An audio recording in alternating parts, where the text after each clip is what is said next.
Chris's recent NDA comments didn't just ruffle feathers. They set the whole room on edge. The tension rose when LaTisha jumped in, pressing him to tell the truth without dodging. Chris tried to clarify, saying he didn't actually accuse anyone, but rather that it sounded like something Maurice and Marsau might do. I'm approaching, like, friendship in a whole different level. I'm just being honest with you. So what I'm saying is, we need to understand some boundaries amongst us, or we're gonna get burned. Okay, listen. A big rumor about Maurice and I is that we have young ladies sign NDAs. So you never had an NDA signed? Hell no! You never had an NDA signed? Listen, oh, you want to be Listen, oh, you I would much rather be dating a married woman than me dealing with that right there. I got a question for you. If you suspect someone that's gonna say something, and you say, well, sign this NDA, you think that's gonna stop? Well, here's the reason why we're having this conversation.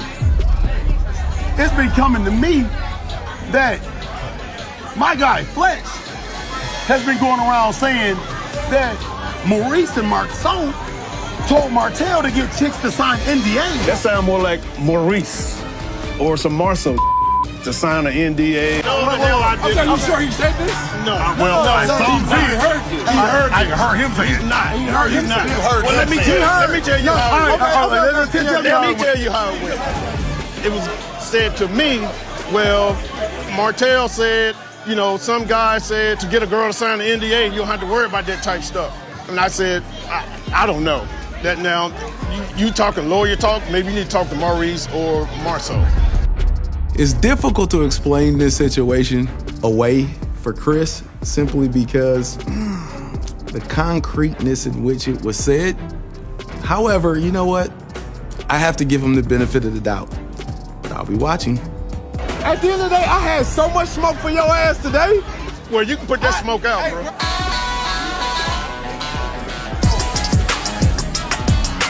We've had the conversation about transparency a lot, but nobody can really ever give an example of what they mean by we're not transparent. And so what I'm trying to say to you is that what I don't know, I can't speak on. And if somebody can't look me in my face and give me an example of what I'm hiding, then I can't speak on it. I guess it's about having the ladies, Maurice, has the ladies do NDA. So maybe we should just ask him, because he's here. Right, ask him. Right. Ask him too. Well, they said they were going to ask her. I think y'all have a right to let's see if they ask him. We have a right to ask him. How are we just going to bum rush the dudes? We just going to ask him if he did it? Hey, listen. The way. Hey, listen, we're growing here. This is. I can ask that the guys didn't separate from the girls. Hey, listen, we had no idea we were going to be over here talking this long. We signed NDAs, we can't talk about it. So, yeah, Chris, no. Because what you did. No, don't do that. Put your hand What on you it. did. We just Put asked your her. liquid courage hand over there. Hey, Because we're supposed to be going somewhere with this friendship. You stay over there. No. My husband doesn't have to answer to anyone but me. So all that rah-rah and catty LaTisha Scott had in her voice, she need to remember this is my husband and he doesn't answer to anyone but me. Chris, you just to the stage. Right here, Chris. Right here, Chris. I don't report to LaTisha.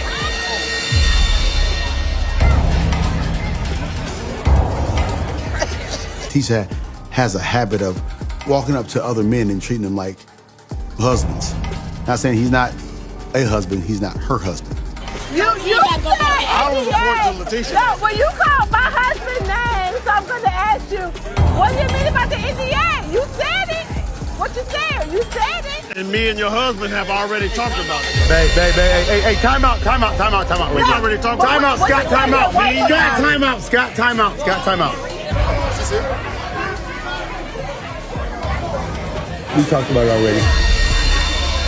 What he saying? I'll tell you what, it's okay. He will tap your street.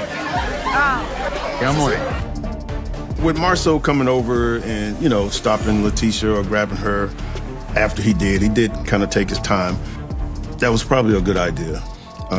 You know. That was the best thing he could have done. Hey, just continue as you're doing. T.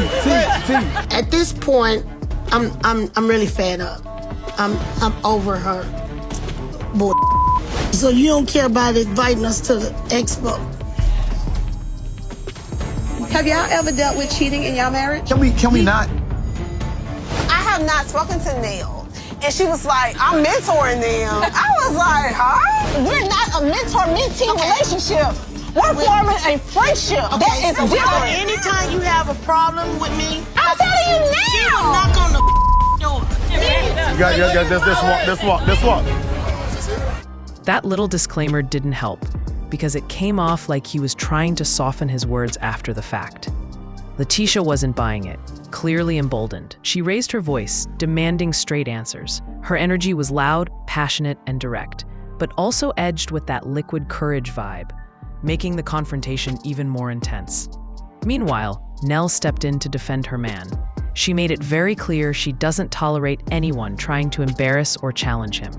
Her stance was strong, her tone unshakable, sending the message that she would handle anyone, verbally or physically, if needed. Kimmi added her own twist to the conversation, bringing up the DUI situation as an example, showing she was willing to connect past incidents to what was happening now. Marsau sat calmly, but his demeanor couldn't hide the fact that the accusations hung heavy in the air. Chris, on the other hand, kept trying to walk back his original words, which only made him seem less certain and more defensive. But once LaTisha locked in on him, there was no diffusing her energy. This wasn't just a disagreement. It was a full-blown test of loyalty, honesty, and alliances. And by the end, it was clear that nobody in that room was prepared to back down.